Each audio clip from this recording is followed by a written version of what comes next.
Hi there, this is Lex again, and this is the Coral Cheeks tutorial. This is a very simple look, and this is perfect for going out, but it's also perfect for those hot summer days and nights because this look will not slide off your face.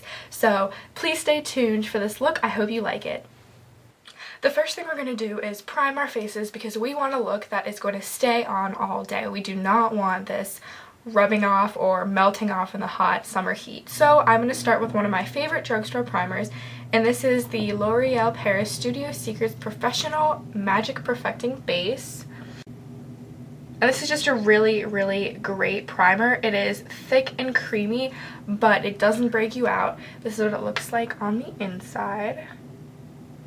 So I haven't used that much, but really a little goes a very long way. So what I like to do is just use my finger. I use my ring finger and take a little bit like that, and then start around the cheek and eye area and just blend it in.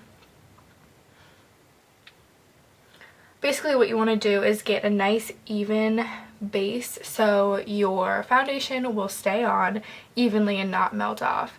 And as you can see, I have pretty oily skin, so I do have a problem with foundation like coming off and melting off and me just looking like I am having a heat stroke. So not exactly the most attractive look in the world.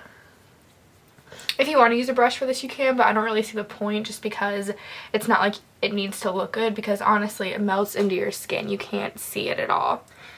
And if you have drier skin, you might not need to do this, but if you want to, just to be sure, go for it. I would just put on your daily moisturizer underneath it. I am still peeling a bit, so I did use a moisturizer this morning as well. And after you're done with that, you are going to move on to your foundation or tinted moisturizer. I'm going to use a medium coverage foundation today, and I actually got this in a sample at Sephora, so that's why it looks so janky. It is the Lancome Tint Miracle, and my color is Bisque 4. This is the bag they gave me in Sephora, and if you ask for a sample of foundation, they'll give it to you. They gave me a couple of them of different products that I could try, so I really recommend it because Sephora foundations are so pricey and you really want to know what you're getting before you commit to a $40 foundation. So this is what the little thing looks like they gave me. I'm just going to take some and put it on my face, but I'm going to start around the middle of my face just because that is where I have the most redness, as you can tell. So once I have that on, I am just going to take this brush that I mentioned. This is the Sonia Kashuk brush that I mentioned in my last haul, and then I'm just going to buff this in. You can use your fingers also, and usually I would, but I've really been liking this brush. It's been a really great foundation brush, surprisingly. So I'm really happy with the results so far. And if you need more, you can always go back in and put some more on.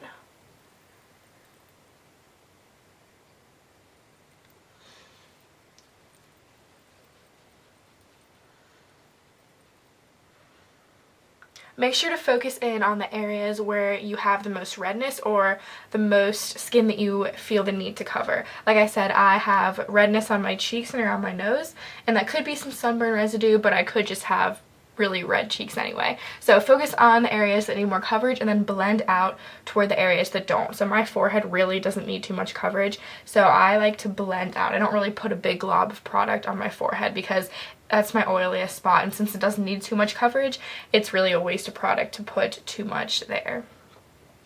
And of course, don't forget to blend out toward your chin, jawline, and neck as well. You do not want a harsh line. But if you did pick a foundation color that is close to your natural skin shade, this shouldn't be a problem, but blending out always is a good idea. And there you have it. I have my base completed. I'm also going to put on a bit of concealer just because I have pretty bad under eye circles, and I use this. This is the Sephora Light Touch, and really it is more of, I guess, an under eye brightener than, and that's what it says highlighter. It's more of an under eye brightener than a true concealer, but I don't want anything too heavy that will come off really easily. And this was only $3 at Sephora. It was in the sale bin, so definitely one of my better deals. And this is what the pen looks like. It's kind of gross, so sorry about that. But you twist the bottom right here, and then product comes out, and I just like to dab it on the areas where I need it. So I'm just going to use my fingers to sort of pat that in, focusing on the areas with the most darkness. And actually the area up here has a lot of darkness in general, so if you have under eye circles, definitely don't just focus underneath the eye, but in the corner of the eye as well. And there you have it, my foundation and concealer is done. And now moving on to some of the more fun things in this look, we are going to move on to the eyes. And the eye is going to be one of the focuses of the face today, along with the cheeks. So I'm going to be using some really cool colors, well, one really cool color, and that is the Matte Rubenesque Paint Pot. This is what it looks like, and I've had this for a while. I've used a lot of it, but it is just the most gorgeous peachy golden color, and it's just, honestly, it's just beautiful. I love it so much. I can't even explain it. This is my favorite paint pot from them because it is just so gorgeous on the skin. And a lot of people use this as a primer, but I'm going to use this as the only color because it is summer and I know this will stay on, and if you put on too much eyeshadow in the summer, it could easily melt off, and I'm not willing to risk that since I'm going to be wearing this look all day long. So what I'm going to do is just take this once again with my ring finger, swirl it on in there,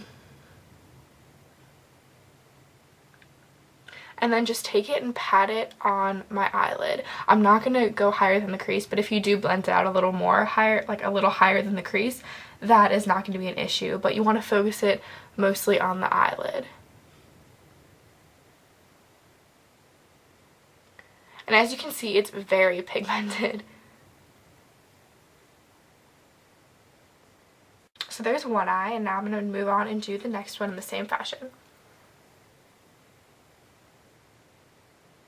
There we go, and as you can see, this just gives the eye area a beautiful golden apricot peachy shimmer, and it draws attention to the eyes. And any eye color, if you have blue, hazel, green, brown, anything, it just draws attention to the eye without screaming, look at all the time I did on my makeup, look at all the makeup I have caked on. And this will stay on all day, which is really, really great in these hot summer months. I'm next going to move on to the eyeliner, and I don't want to do too much, but I'm just going to use a Kajal liner, and this is the Stila Kajal eyeliner in Smoky Quartz. This eyeliner does not come off. It stays on your face all day long, which is really great because most eyeliners, especially when you put them underneath the eye, they will be melted raccoon eyes in 3 minutes flat. So this one is really great. This is kind of gross. I just sharpened it and it looks terrible, but it works really well still, so do not judge me on my eye pencil sharpening skills. So what I'm going to do is first put this on my waterline and drag it out to the corner. I do have a little bit of makeup residue left from last night, but just ignore that. So like I said, I'm going to pull the eye down a little bit and start in the waterline.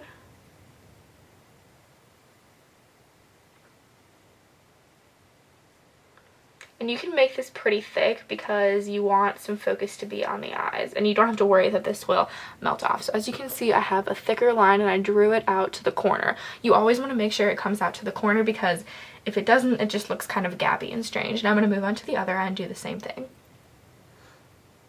Now I'm going to do the same thing with the top and connect it to the bottom. And like I said, this can be pretty thick. It can be a tiny bit thicker than the bottom.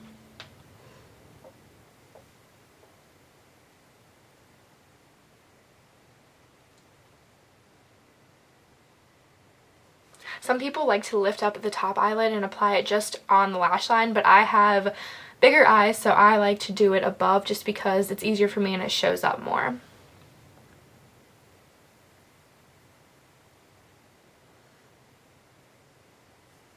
Now here comes the coral part of this tutorial. I know you guys have probably been going through this and watching it thinking, why has she not done anything with coral yet? This has been a lot of gold, but here it is. I'm going to be using the Maybelline Dream Bouncy Blush, and this is in the shade Candy Coral. It is just a beautiful coral shade. I had this in my last haul, and I've used it, as you can tell. So what you're going to do is, since this is a cream blush, it'll stay on a lot better with liquid foundations. So I'm just going to take my middle finger and rub it in the center like that. And then I'm going to focus on the apples of my cheeks, so smile a little bit, and in circular motions rub in that color. You can kind of move it toward the temple as well, but focus most of it on the apples of your cheeks. This color looks really good on medium to dark skin tones, but it can also look really good on lighter skin tones as well. You just have to be careful not to put too much on it because the color buildup will get intense very quickly. And as you can see, it just gives a really nice natural glow. It's not too orange, but it's not bright pink either, and it's perfect for the summer coral trend. We're going to go back to the eyes now and complete the eye look now that we have done the blush part, and now that you guys see that there actually is coral in this tutorial. So what I'm going to do is finish off my lashes, and I'm going to be using an eyelash curler, of course, because that is just really important for giving your lashes that lift. And this is just a Revlon curler, so nothing too exciting, just a standard one. All you do is clamp down on the lashes and squeeze for about 5 seconds. You don't want to go too long. And then immediately after doing one eye, you're going to move on to the mascara, and I'm using the CoverGirl Lash Blast Volume, and this is in the waterproof formula, but you can use whatever waterproof formula you want.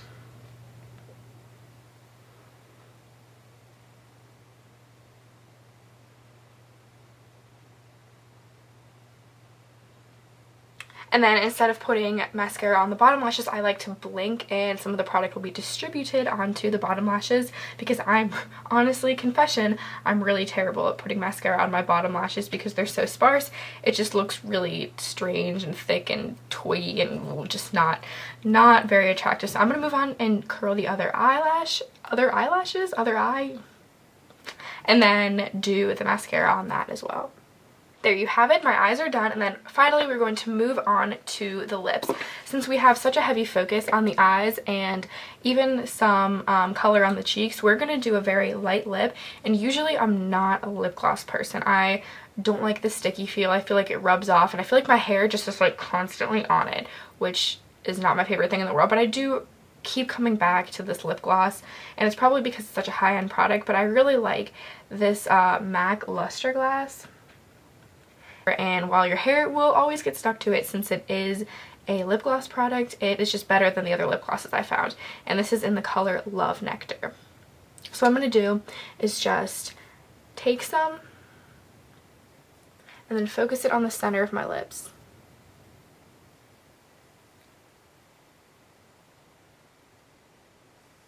Both top and bottom. And then you just rub your lips together, because you want some of that sheen to make your lips look bigger and shiny. So there, a little bit of sheen is on your lips, so you don't look flat. It doesn't look like you forgot a step in your makeup, but you don't have the eyes and lips competing, especially with the coral cheeks. And there you have it. This coral tutorial is completed. Thank you guys so much for watching. I really appreciate it.